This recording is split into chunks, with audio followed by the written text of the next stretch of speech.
بم دیکھتے ہیں، نبی کے دیوانے تو دم دیکھتے ہیں۔ اگر کم ہی ہیں اور اگر محبت سے اگر آپ سماعت کر رہے ہیں، سن رہے ہیں، تو یہی سب سے بڑی کامیابی اور کامیابی کی دلیل ہے۔ لوگ آئے تھے چلے گئے، لیکن اللہ کا خاص فضل و کرم ہے آپ لوگوں پر کہ آپ محفل پاک میں آپ تشریف فرما ہیں اور نعت نبی بھی سن رہے ہیں اور تقریریں بھی آپ سماعت کر رہے ہیں، نظم کے انداز میں، نثر کے انداز میں۔ ابھی آپ مقامی شعراء سے آپ سماعت کر رہے تھے۔ اللہ کا بہت بڑا فضل و کرم ہے کہ آواز بھی بہت اچھی ہے، پڑھنے کا انداز بھی نرالا ہے۔ میں نے خطبہ مسنونہ کے بعد جو آیت کریمہ میں نے تلاوت کرنے کا شرف حاصل کیا ہے، بس جب تک علماء کرام رہیں گے آپ اسی طرح عقیدت و محبت کے ساتھ آپ سماعت کریں گے۔ اور حضرت علامہ مولانا صدیق حسن صاحب جھارکھنڈی کچھ ہی دیر میں وہ بھی پہنچنے ہی والے ہیں، اس لیے یہ دور ایسا دور آ گیا ہے کہ اگر کچھ بات کہی جائے کامیابی کی تو لوگ بہت کم توجہ دیتے ہیں۔ حضرت عمر فاروق رضی اللہ تعالیٰ عنہ آپ امیر المومنین ہیں، آپ اپنے گھر میں ہیں، ایک آنے والا سائل آیا اور دروازہ کھٹکھٹایا اور سائل نے کیا کہا، اے عمر ذرا موت کو یاد کرو۔ اتنا سننا تھا کہ حضرت عمر رضی اللہ تعالیٰ عنہ بے ہوش ہو جاتے ہیں۔ جب ہوش آیا فقیر کو بلایا، ہو فقیر روزینہ تو میرے گھر آیا کر اور یہی آواز دے کر تو چلا جا، جب مہینہ پورا ہوگا تو میں تمہیں مہینے بھر کی تنخواہ میں آپ کو ادا کر دوں گا۔ عمر کو روزینہ یہی آگاہ کر دینا۔ روزینہ فقیر آتا رہا، عمر موت کو مت بھولنا، موت کو یاد کر۔ آتا کہتا اور چلا جاتا۔ کچھ دن کے بعد فاروق اعظم رضی اللہ تعالیٰ عنہ نے فرمایا، اے فقیر کل سے تم مت آنا۔ پہلے حضرت عمر رضی اللہ تعالیٰ عنہ رو رہے تھے، آج فقیر رونے لگا کہ کیا وجہ ہے کہ امیر المومنین مجھے آنے سے روک رہے ہیں، منع کر رہے ہیں۔ کہ امیر المومنین کیا مجھ سے بہتر کہنے والا کوئی مل گیا ہے، اچھی آواز دینے والا کوئی مل گیا ہے جو آپ مجھے منع کر رہے ہیں؟ یا آپ کی عمر مکمل ہو چکی ہے، آپ دنیا سے چلے جائیں گے، یہ دین آپ کے لیے آخری دین ہے؟ فاروق اعظم فرماتے ہیں وہ بات نہیں ہے، نہ کوئی آواز لگانے والا کوئی انتظام ہوا ہے، نہ میری زندگی کے آخری یہ دن ہے، بلکہ وہ آواز لگانے والا میرے گھر ہی میں ہو گیا ہے۔ سبحان اللہ۔ کہا وہ کیا ہے؟ کہا کہ میری داڑھی کا ایک بال سفید ہو گیا ہے، یہی میرے لیے کافی ہے۔ جب میں دیکھتا ہوں داڑھی کے بال سفیدی کو دیکھتا ہوں میرا رونگٹا کھڑا ہو جاتا ہے، میں سوچتا ہوں اب مجھے رب کی جانب لوٹ کر کے جانا۔ ہم اور آپ کس منزل میں ہیں اور ہم اور آپ کیا سوچ رہے ہیں؟ ہمارے آپ کے اندر اللہ کا خوف نہیں ہے، رسول اللہ صلی اللہ علیہ وسلم کی محبت نہیں ہے، اور نہ تو عبادت کرنے والے رب کی بارگاہ میں سجدہ ریز ہونے والے، اللہ کے خوف کو اپنے سینے میں بسانے والے۔ حضرت عبداللہ ابن زید کی بھی ایسی زندگی گزری ہے، ایسی زندگی گزری ہے، رب کی بارگاہ میں عبادت کر رہے ہیں، مولا کی بارگاہ میں عبادت دعا کرتے ہیں رب کی بارگاہ میں، پروردگار جنت میں میرا ساتھی کون ہوگا، میرا ساتھی کون ہوگا؟ کوئی آواز نہیں آئی، اور ایک رات دعا کی کوئی آواز نہیں آئی، اور ایک رات دعا کی کوئی آواز نہیں آئی۔ جب چوتھی رات آئی، آواز آتی ہے، ندا آتی ہے، عبداللہ ابن زید سن، جنت میں جو تیرا ساتھی ہوگا کوئی مرد نہیں بلکہ ایک عورت ہے جس کا نام حضرت میمونہ۔ اللہ اکبر۔ پھر عرض کرتا ہے مولا وہ میمونہ کہاں کی رہنے والی، کہاں ان سے ملاقات ہوگی؟ کہا وہ کوفے کی رہنے والی۔ عبداللہ ابن زید چلے ہیں کوفہ کی جانب، اس گاؤں پہنچ گئے جہاں سے وہ رہنے والی تھی۔ لوگوں سے پوچھا میمونہ سے کہاں ملاقات ہوگی، ہمیں پتہ بتا دے، کہاں ان سے ملاقات ہوگی؟ لوگوں نے کہا یہاں کہاں ملاقات ہوگی، وہ تو جنگلوں میں بکریاں چراتی ہے، صبح کو نکلتی ہے تو شام آتی ہے، اس جنگل کی جانب نکل جائیے، ہو سکتا ہے ملاقات ہو جائے، ہو سکتا ہے گفتگو ہو جائے۔ عبداللہ ابن زید اس جنگل کی جانب چلے ہیں، چلنے کے بعد دیکھا بکریاں چر رہی ہے، یہ دیکھ ریکھ میں ہے، حضرت میمونہ ایک درخت کے سائے میں اللہ کی عبادت کر رہی ہے، سر سجدے میں۔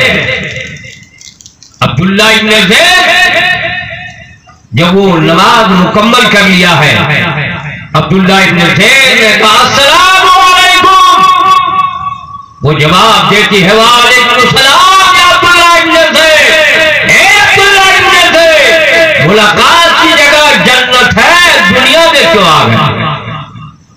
عبداللہ ابن زید حیرت زدہ ہے، نہ کبھی ان سے ملاقات ہوئی ہے، نہ کبھی گفتگو ہوئی ہے، ان کو کیسا معلوم ہے عبداللہ ابن زید ہوں؟ کہا اے میمونہ تم کو کیسے پتا چلا کہ میں عبداللہ ابن زید ہوں؟ میمونہ کہتی ہے جس رب نے میرا نام اور پتہ تجھے دیا ہے وہی رب نے تیرا نام اور پتہ مجھے بھی بتا دیا ہے۔ کہا میمونہ یہ بھیڑیے بکریوں کے دیکھ ریکھ میں ہے، یہ کب سے ایسا معاملہ ہے؟ میمونہ نے کہا اے عبداللہ ابن زید، جب سے ہم نے اللہ سے دوستی کر لی ہے ان بھیڑیوں نے بکریوں سے دوستی کر لی ہے۔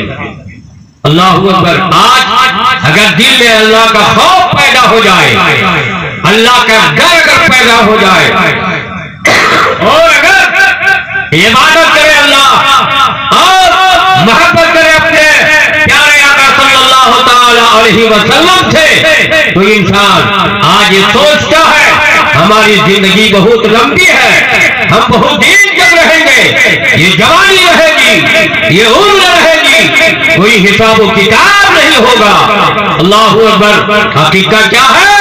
یہ سنت نبی ہے، سنت مصطفیٰ ہے، اور آج ہم سوچ کرتے ہیں ہمیں کامیابی نہیں ملتی ہے، ہمیں کامرانی نہیں ملتی ہے۔ اللہ اکبر۔ مسلمان ہے، قرآن کا قاری ہے، اسلام کا قاضی ہے، مرد مجاہد ہے، ایک طرف نبی کے ماننے والے ہیں، ایک طرف اسلام کے دشمن ہیں، لڑائیاں ہوتی چلی جا رہی ہے، دین گزرتا جا رہا ہے، لیکن فتح یابی نہیں مل پا رہی ہے۔ مسلمان مشورہ کرنے لگا، لوگ آپس میں گفتگو کرنے لگے کہ لوگوں فتح یابی کیسے نہیں مل پائی ہے، کیسے نہیں حاصل ہو رہی ہے۔ کہا کہ لگتا ہے ہم لوگوں سے ایک چیز بھول ہو گئی ہے، اسی وجہ سے ہم لوگوں کو کامیابی نہیں مل رہی ہے، فتح یابی نہیں مل رہی ہے۔ کہا وہ کیا ہے؟ کہا کہ سنو، وضو کرنے کے وقت مسواک کرنا یہ نبی کی سنت ہے اور ہم لوگ اس کو کرنے کے لیے بھول گئے۔ ہو سکتا ہے اسی بھول کی بنیاد پر فتح یابی نہیں مل رہی ہے۔ مسلمانوں نے کہا چلو مسواک کریں، آج مسواک کر رہے ہیں وضو کرنے سے پہلے۔ کہا بادشاہ نے آج مسلمان میں نظر کیوں نہیں آ رہا ہے؟ لگتا ہے میدان چھوڑ کے بھاگ گیا ہے۔ وزیروں نے کہا سنیے، وہ تیرا غلام نہیں ہے، وہ مدینے والے کا غلام ہے، وہ اسلام کا مجاہد ہے، اپنے سینے پہ تیر لینا پسند کرے گا لیکن پیر دکھانا پسند نہیں کرے گا۔ کہا کہ آج بھی کا میدان میں کیوں نہیں آ رہا ہے؟ کہا کہ چلو چلتے ہیں، پتہ لگاتے ہیں کہ مسلمان کہیں بھاگ تو نہیں گیا، کہاں چلا گیا؟ دیکھا گیا ہے تو مسلمان مسواک کر رہا ہے۔ وزیروں نے پوچھا مسلمانوں یہ کیا کر رہے ہو؟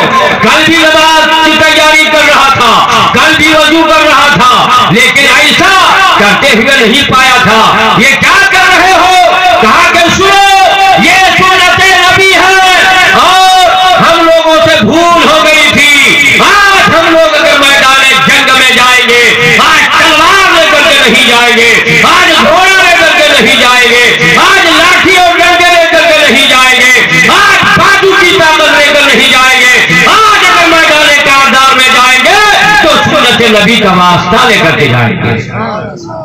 وزیر آیا بادشاہ کے پاس، کہا خیریت اسی میں ہے کہ کلمہ پڑھ لیجیے اور مسلمان ہو جائیے، خیریت اسی میں ہے خزانے کی پونجیاں ان لوگوں کے قدموں میں ڈال دیا جائے، نبی کے دیوانے بن جائیے۔ کہا کیا کر رہے ہو؟ کیا گھوڑ سوار زیادہ ہو گیا؟ تلوار چلانے والا زیادہ ہو گیا؟ کیا ان لوگوں میں مجاہدین میں اضافہ ہو گیا؟ کہا کہ نہیں، کل جتنا تھا آج بھی اتنی ہی ہے۔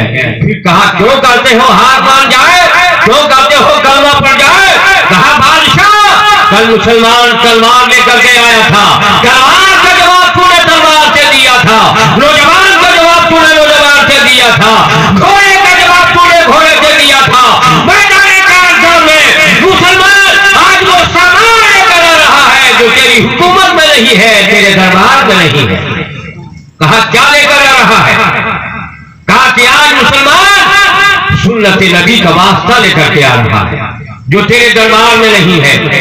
اللہ اکبر، جو سنت نبی کا واسطہ دیا ہے مسلمانوں کو فتح یابی ملی ہے، مسلمانوں کو کامیابی ملی ہے، مسلمان فتح یاب ہو جاتے ہیں۔ یا ایھا الذین آمنوا اتقوا اللہ، آج ہم انسان ہیں، عاشق رسول کہلاتے ہیں، غلام غوث غلام خالق کہلاتے ہیں، لیکن ہمارے دل میں اللہ کا خوف نہیں ہے، رسول اللہ کی محبت نہیں ہے، بزرگان دین سے لگاؤ نہیں ہے۔